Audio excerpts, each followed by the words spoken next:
Já, þá ætlum við nú að ræða það sem að mér finnst grafalvarlegt málefni sem framtíðarhorfur íslenskunnar, staða hennar í samtímanum og hvernig henni verður fyrir komið síðar.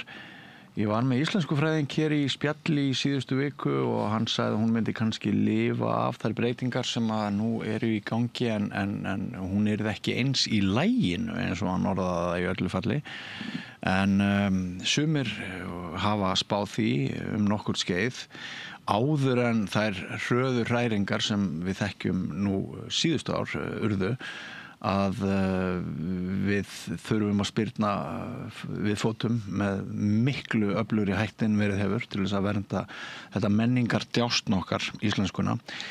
Og einn af þeim Páll Valsson, rithöfundur og bókmenntafræðingur, og ég hef fengið hann hér til þess að ræða stöðu íslenskunnar. Vertu velkominn, Páll. Þakka þér fyrir. Ég rakst á það á internetinu að þú ert svona, ég held að hafi verið árið 2006. Já. Þá ertu þegar komin með miklar áhyggjur af stöðu íslenskunnar og það eins og ég nefndi í inngangnum áður en alls konar svona nýjar ógnir hafa birst okkur. Já, það stemmir. Ég hafði eitthvað verið að tala í einhverjum hópi um þetta því að ég hef starfað í bókaútgáfu mjög lengi og lesið náttúrulega gríðarlega mikið af innsendum handritum og ég tók eftir þarna að það var að verða einhvers konar svona skil í svona, ég er nú ekkert að tala um slettur eða neitt slíkt, heldur sko í setninga uppbyggingu, viðtekingaháttur var nánast að hverfa og svona máltilfinningin. Það voru verið einhver vatnaskil og ég talaði um þetta aðeins á einhverju þingi. Má ég skjóta inn í, voru það enskuskotin áhrif að þú hyggur? Já, enskuskotin fyrst og fremst. Já. Og sko viðræði þessar áhyggjur og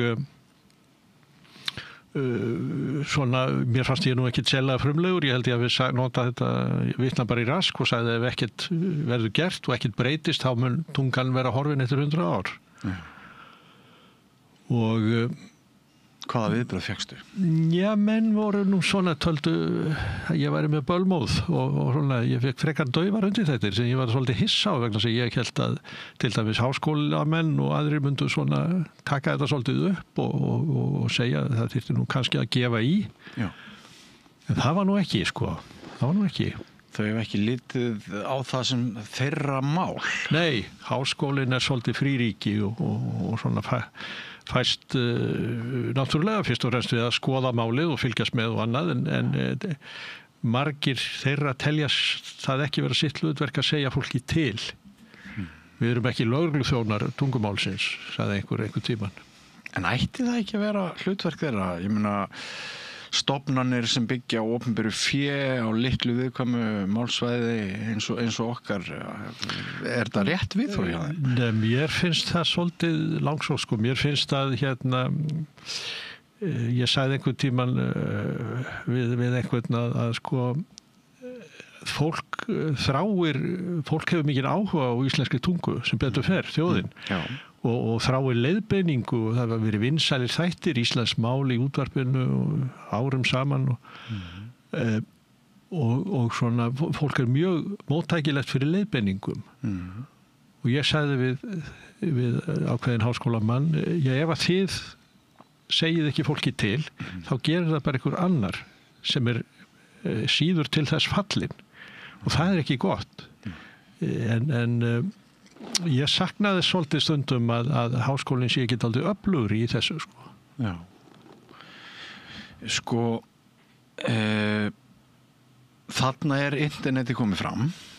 Já. Og búið að vera svona hluti af okkar vopnabúri nokkur ára skeið. Samfélagsmiðlarnir ekki komnir fram. Þeir breyta náttúrulega miklu. Já. Og það sem gerist þegar þeir koma fram að öllu afli eða það hverfur öll ritstjórn. Maður svona, það hefur ýmislegt jákvætt við það, engar hömlur, engin þöggun, allir hafa sinn fjölmiðil. En það sem mér finnst svolítið áberandi, ég horfa á fjölmiðla og les þá að sko það engin ritstjórn heldur á hinum hefðbundnu fjölmiðlum. Ég saknaði það birtast greinar sem eru svo illa skrifaðar að þeir eru nánast óskiljanlegar. Ég tala nú ekki sko þegar þeir eru þýttar og svo framvegis. Það maður þarf ofta að fara í frumheimildina til þess að skilja hvað er í gangi og merkinguna. Þess að hún er horfin í textanum sem er fyrst og fremst svona vondur vegna þess að bæði sá sem skrifar er ekki nógu góður í málinu og það er enginn sem leiðbeinir honum. Ritstjórn er leiðbeining. Já. Fyrst og fremst. Já. Og þú bara hefur upplifað að missi merkingarinnar. Já. Þetta texti verður merkingarlaust, þú skilur hann ekki. Og svo ferði frumheimildun og þá verður allt ljóst. Já. Og nú er svo komið sko að táningar, íslenski táningar, þeir viðurkenna fyrir manni að þeir hugsi á ensku og þýði enskuna yfir á íslensku og svo tjá þeir sig við mann á íslensku en það er svolítið brotin íslenska. Já sko þarna kemur nákvæmlega með það sem að var til þess að ég steig fram aftur nánast 20 árum síðar með svona öllu harkalegri áminningu sko því að þegar ungt fólk er hvað eftir annað að segir það að mér finnst betra að tjá mig á ensku ég næ betur að segja það sem ég finnst ég næ betur að tjá tilfinningar mínar á ensku og það bara segir sína sögu það er engin ástæð til þess að ég fengi þessa krakka þetta er bara svona og það segir sér sjálft að þá er móðurmálið í hættu það er bara blasir við mér og svo getum við alveg talað það án þess að vera rasistar að það hjálpar því ekki á skömmum árum er að verða til hér næstu því 15 þjóðar sem ekki hafið íslensku sem fyrsta tungumál og þetta er auðvitað alveg svakalegt ástand að það er vissulega verið að kenna íslensku sem annað mál til dæmis upp í háskóla og fjöldi manna og vinnur þar gott starf og það er allt saman frábært en þetta þarf bara við þurfum miklu meira það hlýtur að verða ég held og ég þekki nú sko fólk sem hefur flust hingað fólk sem vill setjast sér að það vill læra íslensku það vill verða hluti af þessari menningu og skilja landið sem það býr í en við erum að gera allt og lítið til þess að hjálpa þeim auðvitað fólk þó það sé að fara sé vinnuafl og að koma til þess að vinna fyrst og fremst þá eigum við sjálfsögð að bjóða þeim upp á námskeið í íslensku og reyna að kenna þetta því að það er einhver mýta að íslenska sé svo erfið ég leyfi mér aðeins að efast það er margt sem er erfitt í lífinu og íslenskan er bara svona germanskt mál sem að vel er hægt að læra en það þarf auðvitað kennslu En með sama hætti og háskólafólki leit það ekki á sitt hlutverk fyrir 20 árum þegar þú lýsir fyrst áhugiðinum að stöðu íslenska tungu að þau grípi inn í eða farið þarna með lögregluvald til verndar íslenskunni þá heyrist líka núna þegar þú nefnir þetta ekki síst frá hægri flokkum eins og miðflokknum að það sé ekki bara á ábyrgð Íslendinga, íslenskra stjórnvalda eða hins opinbera að við setjum nýtt fólk inn í þetta nýja málumhverfi að við hjálpum þeim við að taka upp íslenska tungu þetta sé á þeirra ábyrgð ekki síður Já, ég á nú aðeins vandséð með þau rök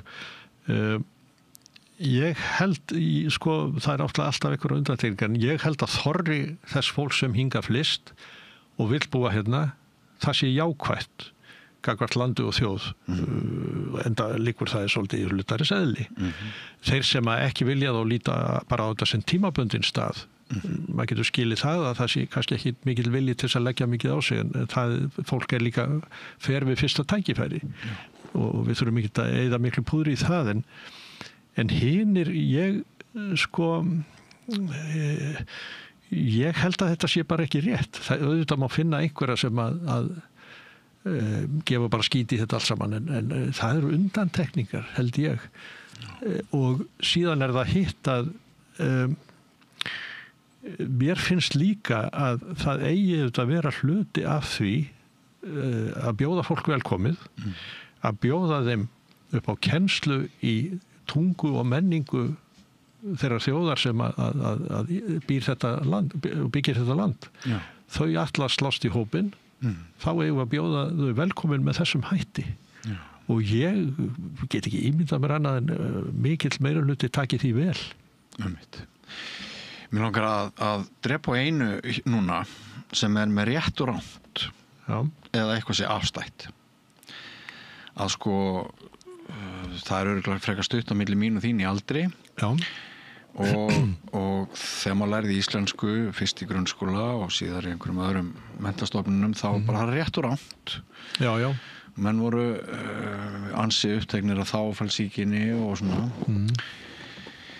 Í vaxandi mæli svona mínir viðmælendur þeir hnippi í mann á götuhorni og segja mér finnst einhvern veginn með íslenskunni það allt orðið afstætt.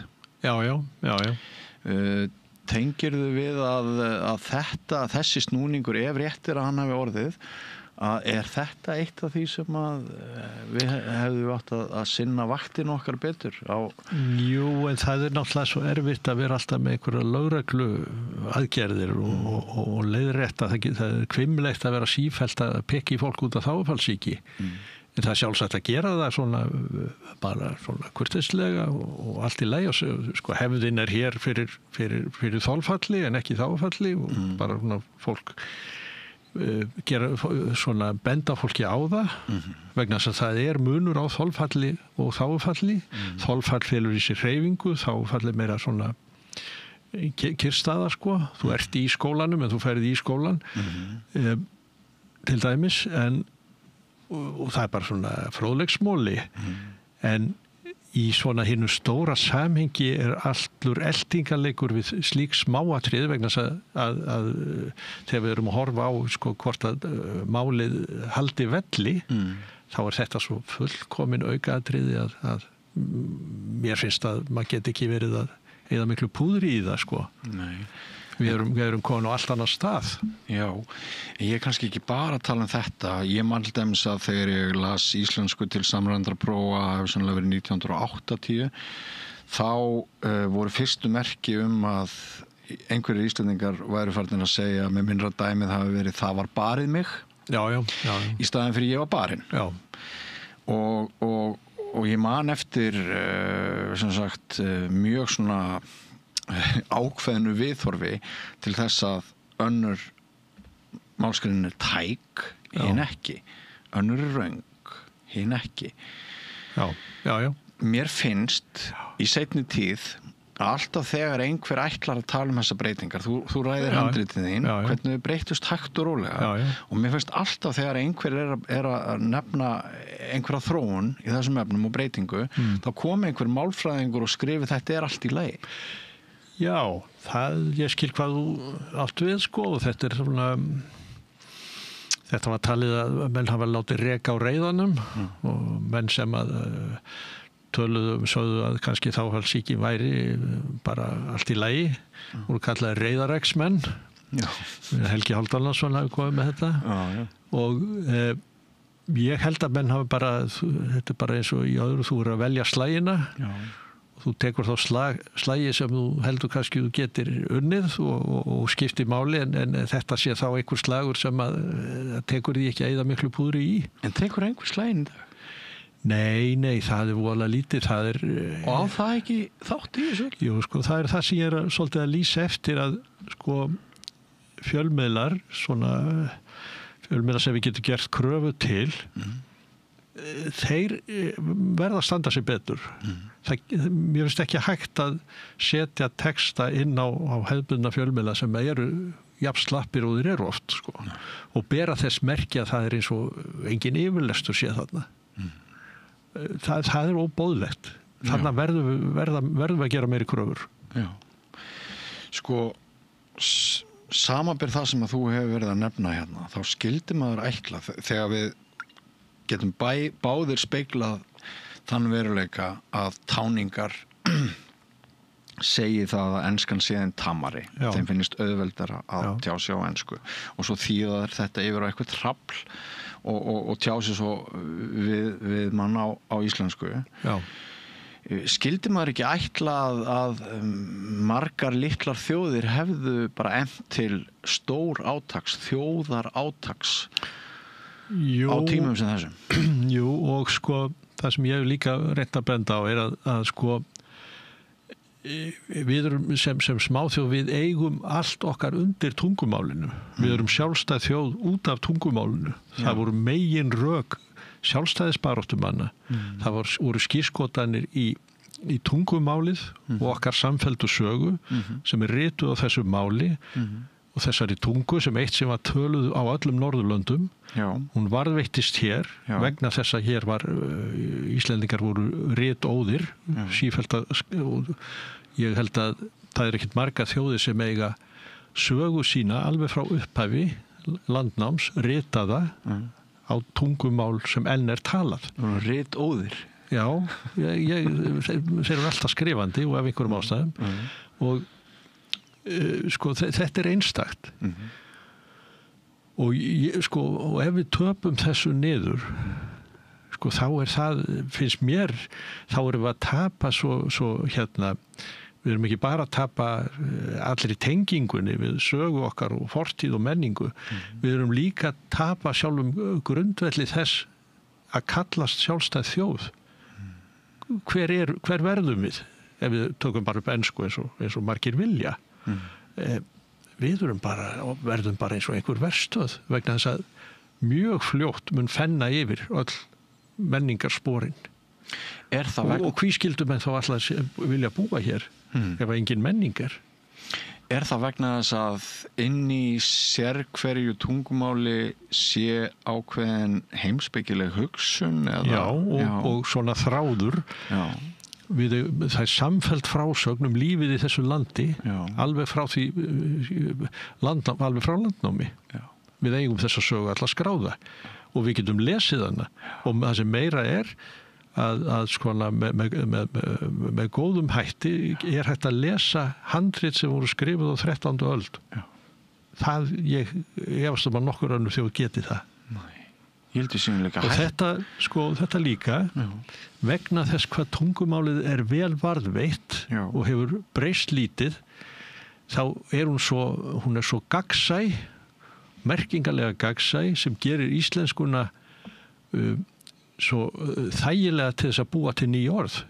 Nýyrðasmíð á íslensku mjög svona íslenskan mjög þægileg til nýyrðasmíðar og samanber öll þessi fínu orð sem að menn fara að búa til og kannski alveg frá Jónasi Hallgrímssyni á 19. öld. Hafði hann áhyggjur af stöðu íslenskunar? Já.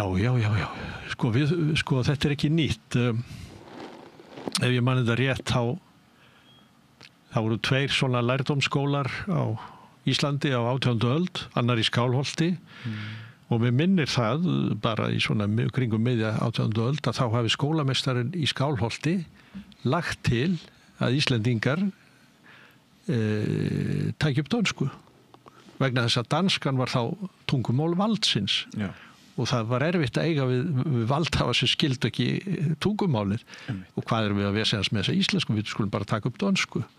Þetta auðvitað sömu rök og fyrir bankahrun þegar bankastjórarnir sumir voru að tala að íslenskan væri bara að þvælast fyrir þeim. Sko. Já, og enska náttúrulega orðið tungumál í sumum háskólum hér innanlands. Já.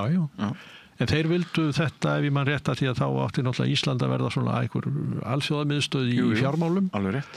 Og þá segir sér svolítið íslenska var bara til trafala og bæri að leggja hana til hliðar. Já. Það var nú ekki sem betur fyrir. Nei.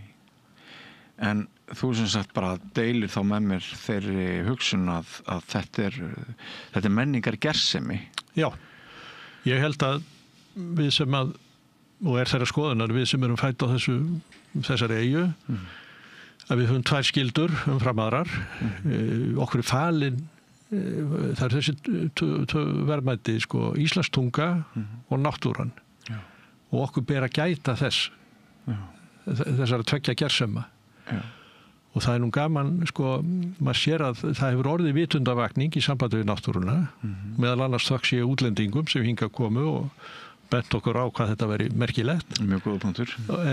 Og svo nú telja menn sko að útlendingarnir séu hættan hér fyrir tungumálið. En ég segi, getur ekki verið að það sé þveröfugt, getur ekki vel verið að þeir útlendingar sem hinga komu sjáu sko hvað þetta einstakt. Rasmus Rask var auðvitað útlendingur sem að olli nú þessari vitundavakningu á sín tíma eða svona kom með þetta daldið stofnaði bókmenntafélagið og hóf þessa endurreisn. Sko ég heyri fólk lýsa áhyggjum af því að við innfæddir Íslendingar gætum endað sem bara þriðjungur þjóðar eftir eitthvað x mörg ára og eitthvað svoleiðis. En er það í sjálfu sér sko stærsta vandamálið? Væri ekki ef þessi þriðjungur þjóðar héldi sinni tungu og fólki sem kæmi hingað, sem þá 2/3 þjóðar, myndu læra þessi tungu, væri það ekki bara, það væri bara ljómandi gott. Skiptir það ekki meira máli heldur en einhver einræktun tvímælalaust. Skilur það sannarlega er það bara gott ef við fáum nýtt blóð og aðeins frískum upp á þetta kynstofnin sko, en íslensk tunga er auðvitað miklu merkilegri. Hún er menningarverðmæti sem er óháð öllum kynstofnafræðum. Þetta er bara tungumál sem er einstakt og við erum auðvitað bara aumingjar ef við klúðrum þessu, segi ég. En erum við ekki að klúðra þessu? Já, við erum svona eins og ef maður leggur mat á stöðuna eins og í hverjum öðrum fótboltaleik þá erum við að tapa en það er hægt að snúa vörn í sókn og þetta er bara undir okkur komið. Hvernig getum við gert það? Þetta er undir okkur komið sko. Vilji er allt sem þarf og mér finnst að það svona vanti svolítið herslumun upp á að Íslendingar svona svari því afdráttarlaust. Já, við skulum efla íslenskuna, við skulum halda íslenskunni, við skulum gera hana að því máli sem við tölum. Ef við svörum því játandi, sem ég vona, að þá þurfum við þetta að gefa í á öllum vígstöðum. Það þarf að efla svona allt ritunarstarf og styrki og sjá til þess að bækur séu skrifaðar og bækur lesnar og íslensku kennsla þar með talið innflytjendakensla hana þarf að stórefla á öllum sviðum. Og ég lít svo á að það veit mig alveg líta á þetta sem fjárfestingu og þetta er fjárfesting í framtíðinni. Sko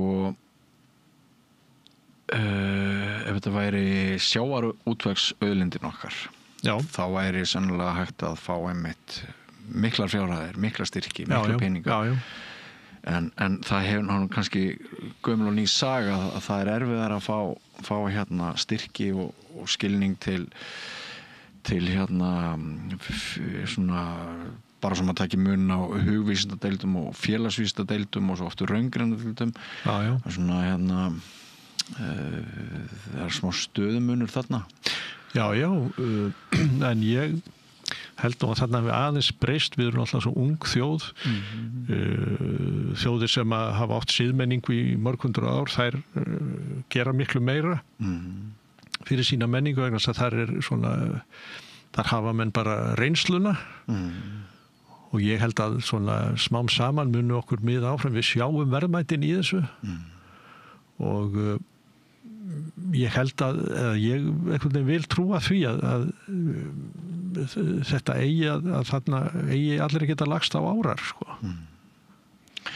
Það eru 10 ár síðan það var mikil umræða stöðu íslenskunar og ég las grein sem að Eiríkur Rögnvaldsson birti í Skírni hygg ég og hann er svolítið fyndið að ritstjóri samstöðurinnar Gunnar Smári Egilsson virðist nú hafa verið í ákveðnu öndvegi upphafi þeirra rökræðu. Hann skrifar sem sagt þá greinin að íslenskan er að deyja og samfélagi með.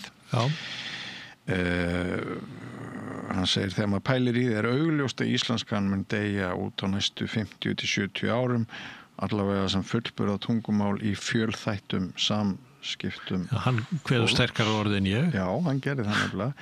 En þá risu náttúrulega menn margir upp og Tryggvi Gíslason, minn gamli skólameistari á Norðan, hann sagði að spárum yfirvofandi dauða íslenskunnar hræðslu áróður og hann skrifaði pistil sem að birti á bloggsíðu og vefritinu Eyjunni 2015 að Íslandstunga hefði aldrei staðist sterkar sem lifandi þjóðtunga í margskipti þjóðfélagi en nú. Og Pavel Bartosek, starffræðingur sem nú honum þingmaður, hann tók undir þetta og þá var einmitt, það vitni til þess að Rasmus Rask, eins og þú nefndir þaðan, hafi spáð ranglega fyrir dauða íslenskunnar fyrir 200 ára. Já, það var misskilningur á Rask, vegna Rask sagði verði ekkert að gert og ég segi það líka, verði ekkert að gert, þá voru þetta tungumál búið á eftir 100 ár. Já, það sem að olli því að ég svona fór að tala um þetta þann daginn var fyrst og fremst að ég vil að menn horfist í augu við veruleikann. Það er bara lykilatriði. Við erum ekki alveg að því, finnst mér. Ég held að menn átti sig ekki alveg á því frekar en þá hver þróunin er. Hún er bara í þessa átt. Hún er niður. Lestur fer hrattminkandi og lestur á íslensku enn hraðar minkandi og það endar bara á einn hátt og líka þegar unga fólkið farið að tala ensku til þess að tjá sínar innstu tilfinningar það endar bara á eina leið. Verði ekkert að gert og það auðvitað, þess vegna þurfum við að spyrja viljum við þetta eða viljum við þetta ekki. Ef við viljum þetta ekki þá er þetta bara allt í lagi, þá bara deyr þetta. Mér finnst líka svolítið tilhneiging að þegar við ætlum að víkja sjónum okkar að einhverjum gulum ljósum og eitt þeirra er kannski að Halldór Laxness það heyri til undantekninga ef einhver les hann núna í framhaldsskóla landsins að sú umræða hún sneri strax til þess sem að hefði þurft að gerast áður og svona og alveg kannski sumpart réttilega en já, þú segir að við höfum verið ritóð og þess vegna hefur tungumálið lifað. Við erum talóð í dag, kannski meira frekar en það er samt svona ákveðin fælni finnst mér að við erum bara að tala en við erum ekkert að gera. Nei, það við erum þrætugjöld þjóð og svona sagði ekki Halldór Laxness þetta einhvern tímann að menn geta rifist smáatriði alveg út í þá óendanlega en svo setur menn hljóða þegar kemur að kjarnamáls. En hann talaði um titlingaskítin. Já, og þú sér það, hvað töluðum við ekki 30 árum staðsetningu Landspítalans áður en nokkuð fór á stað. Stundum þarf bara að segja, heyrðu, nú erum við búin að tala, nú skulum við fara að gera eitthvað. Og það er kannski ein ástæða þess að ég tek aftur til máls frá þarna 2006 að síðan hefur þróunin bara verið niður og náttúrulega mjög hratt niður eftir samfélagsmiðlana. Og þannig það er svolítið líka að lesa góðan texta. Ég svona er aðeins ágjörð því að fólk fari á mis við þetta, unga fólkið sem að okkar kynslóð og þessi upplifun að lesa góðan texta Halldór Laxness eða eitthvað annað að það er svo mikil nautn og það er svo gaman tungumálið er okkar aðal verkfæri og við þurfum að kunna á það til þess að geta notið þess og þess vegna þurfum við að stórefla alla kennslu og allt sem tengist íslenskri tungu. Og ég held að bara við verðum að gera það sem fyrst. Tungumáli dýpkar vitund manns og gerir manni kleift að fá hugmyndir og takst á við verkefni. Stundum segja sérfræðingar að það sé ekki rétt að íslensk ungmenni lesi svona lítið, þau séu bara að lesa allt annað. Þá er þetta vísa til allra þessar stuttu texta á samfélagsmiðlum og svona, en er það ekki eitt og út af fyrir sig bara allt önnur neysla?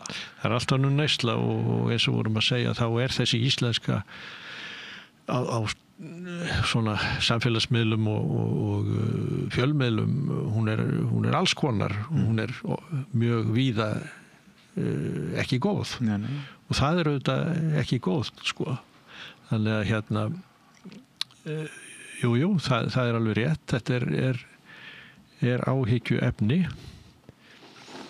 Já, einhvern veginn áhyggjuefni án þess að ég nefndi afstæðishyggju áðan, sko, þetta svona ping-pong-bolti, þetta fer á milli en og það yfirleitt alltaf einhver sem kemur með mótrök, sko.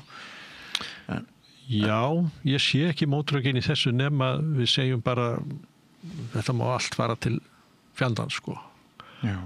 Íslenska má bara deyja, en sko í svona tungumálafræðum og svona heimspeki er oft sagt að það sé bara á móðumálinu sem þú getur tjáð þínar dýpstu og innstu hugsanir og tilfinningar. Já. Þegar unga fólki farið að tala enskuna til þess að gera þetta, fyrir mér er það sko gult ef ekki appelsínugult ljós, viðvöruna ljós. Og það segir manni bara stöðuna. Það segir manni stöðuna. Það þýðir að íslenskan er ekki lengur töm. Nei. Þessari kynslóð. Og þá þurfum við að gera eitthvað í því ef okkur finnst að það er eitthvað að gera í því. Svona afleitt skilaboð sem við sendum unga fólkinu með byltingunni í ferðaþjónustunni, hve mörg skilti er á ensku. Já, það er náttúrulega einhver smáþjóða komplex og minnimáttakennd sem brýst stundum út og svona plebbagangur líka að geta ekki, það er sama hvað þú kemur í heiminn, það er alltaf, þjóðtungan er alltaf í fyrsta sæti. Menn eru að koma hingað til Íslands meðal annars út af sögu okkar og menningu og menn eru að koma hingað til þess að sjá hana, kynnast henni og þá bjóðum við bara upp á ensku. Þetta er ekki merkilegt. Ef við leggjum þetta allt saman, sko, það er internetið, það eru samfélagsmiðlarnir, það eru 20% þjóðar á erlendu bergi brotin, það er ferðaþjónustan sem flytur inn á 3 milljón fólks sem heimsækir okkur. Og það er menningabreitingar sem hafa fyllt í, meðal annars þessi skilti og sá málheimur sem við hömpum sem er enski. Og við vorum örfá og við vorum einangruð og við höfum skrifað okkur í gegnum þetta og þannig lifði tungan. En sko það er eiginlega engin leið fyrir heldur bara fólk sem hlusta á okkur að ímynda sér að íslenskan lifi nema þá eins og þú segir sko með einhverju mjög róttæku viðbragði. Sko, það að íslenskan sé ennþá þó svona sterk, það sýnir hvað hún er sterk og þess vegna er þessi leikur ekki tapaður. Við getum ennþá snúið þessu við getum girt okkur í brók og staðið í lappirnar og allt það og brettu vermar og reynt að svona sína tungumálinu og menningunni þá virðingu sem hún á skilið. Og þá verður allt miklu auðveldara og þá ber fólk miklu meiri virðingu fyrir okkur, fyrir vikið. Þá lyftist allt upp. Já. Það er mín meining. Þannig að sko sýn þín á mikilvægi íslenskunar hún er ekki bara romantísk. Nei. Alls ekki. Þetta er grundvallar tæki. Já, og sem sé, þetta er ekki bölmóður vegna þess að, eins og ég segi, íslensk menning og íslensk tunga er sterk. Annars væri hún auðvitað löngu töpuð. Hvað er 300.000 manns? Hér koma á 3 milljón ferðamann á hverju ári. Þetta er mikil hættumerki í svona samkvæmt öllum svona fræðum. En sko það sem ég er að sko vara við því að menn taki það sem eitthvað náttúrulögmál að íslenska lífi. Það er bara alls ekki náttúrulögmál. Þvert á móti eru ýmis merki að henni sé að hnigna og að það sé að þess að fjara undan. Og okkur ber að taka það alvarlega. Hverjir hafa helst brugðist á vaktinni? Þú nefndir áðan að háskólana, manni dettur nú líka bara í huga að grunnskólarnir. Já, ég held að svona, maður verður svona að segja kannski menn hafa dálítið sofið á verðinum sko. Og meðal annars út af einhverju rómantík, menn hafa sagt sko, íslenskan hefur lifað alltaf hingað til og hún mun lifa það, gera það áfram. Við lifum í svo gerbreyttum heimi að þau rök eiga ekki lengur við. Íslenskan getur dáið eins og önnur tungumál smáþjóða sem að hverfa á hverjum degi. Ég sá einhverja statistík frá UNESCO einhver tíma sem var mjög sláandi og ég ekkert að íkja það er tungumál að hverfa á hverjum degi og svona einhverja mállýskur og með því hverfur oft heil menning og menningarsaga. Það geti líka farið fyrir íslenskunni eins og það í Wales. Já. Að velskan lifir, en hún lifir samt aðalega svona í efri lögum samfélagsins og hún svolítið notuð sem stéttatæki. Já. Ég vil forðast þessi örlög og geilískan líka. Þetta talað í vissum svona í mitt kimum. Það getur vel orðið örlög íslenskunar en mér finnst það ekki góð mynd sem þá blasir við. Það ekki góð örlög. Það hræðileg sviðsmynd. Við viljum hafa íslenskuna sem lifandi tungumál sem notuð af öllum. Og bara af því að hún saminar svo mikið. Já, það alveg hárrétt. Af hverju stökkum við öll sem einn maður í að bjarga fólki í náttúruhamförum? Ætlaði getur hún ekki að skipta aðeins máli að við eigum bara svo auðvelt með að miðla hugsun og skilaboðum? Alveg hárrétt og við erum íslenskan þannig sem nú dálítið merkilegt út af fyrir sig að hér mállýskumunur hverfandi. Það einhver smá framburðarmunur, nollenskan og þetta. En með að hvað við vorum lengi fá og dreifbýlið náttúrulega rosalegt, þá það mjög merkilegt að það sé ekki meiri mállýskumunur. Þannig bara nánast engin. Í Noregi er mállýskumunur á milli fjarða og ég held að sé 200 mállýskur eða eitthvað í Noregi. Þetta sýnir líka hvað íslenskan saminandi og merkileg. Já. Næst yngsta barnið mitt 17 ára gamalt. Það segir mér að það sé ákveðin stemning fyrir íslenskunni á ný inn í efri bekkjum grunnskóla og framhaldsskóla sem hann sækir núna. Og það sé svona umræða á meðal unga fólksins að það sé ekkert mál að vera góður í ensku.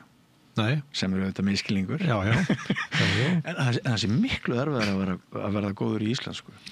Já, við ættum auðvitað að reyna að beita upp í þennan vind, Ég það gaman að heyra þetta, ég þykir skynja þetta líka, að íslenskan þarf náttúrulega að verða bara svona dálítið töff og svona efla svona keppniselementið í íslensku. Bara íþrótt að bjarga. Og enda var íþrótt vammi fyrst var sagt hérna einhvern tímann að yrkja á íslensku og svo framvegis þetta svona kapp. Auðvitað þetta sem ég á við það þarf svolítið viðhorfsbreytingu gagnvart íslenskunni. Taka hann upp úr kjallaranum og gera hana svona sýna henni virðingu og notana númer 1, 2 og 3.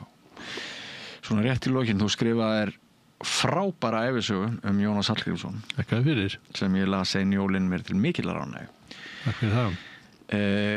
Hvernig lítist honum á blikuna? Myndan? Hann væri alveg hreint með reittan hnefan ef ég þekki hann rétt. Jó, mikill keppnismaður og baráttumaður og það voru þeir fjölnismenn sem tóku upp þetta merki íslenskunar og náttúrulega með Sveinbjörn Egilsson á undan sér og fleiri góða menn sem að skiptu gríðalegu máli. Sveinbjörn þýði biblíuna og þetta svakalega fallega mál, Hómerskviður. Þeir voru að færa erlenda hámenningu og góðan litteratúr yfir á frábæra íslensku og líka það bara að menn töluðu íslenskuna, ekki dönsku. Finnst þér að stöð eins og samstöðin, fjölmiðil eins og samstöðin ætti að vera bara með vikulega umræðu þetta efni? Að sjálfsögðu, það væri vit í því. Og aðrir fjölmiðlar mættu svona taka það upp eftir ykkur. Þetta graf alvarleg stað. Já, þetta er samskipta tæki, meðal það er eitt af hlutverkum tungumáls. Tungumál er ekki heldur bara samskipta tæki, en það er eitt mikilvægasta hlutverkið og við þurfum að læra að tala betur saman á íslensku. Akkurat.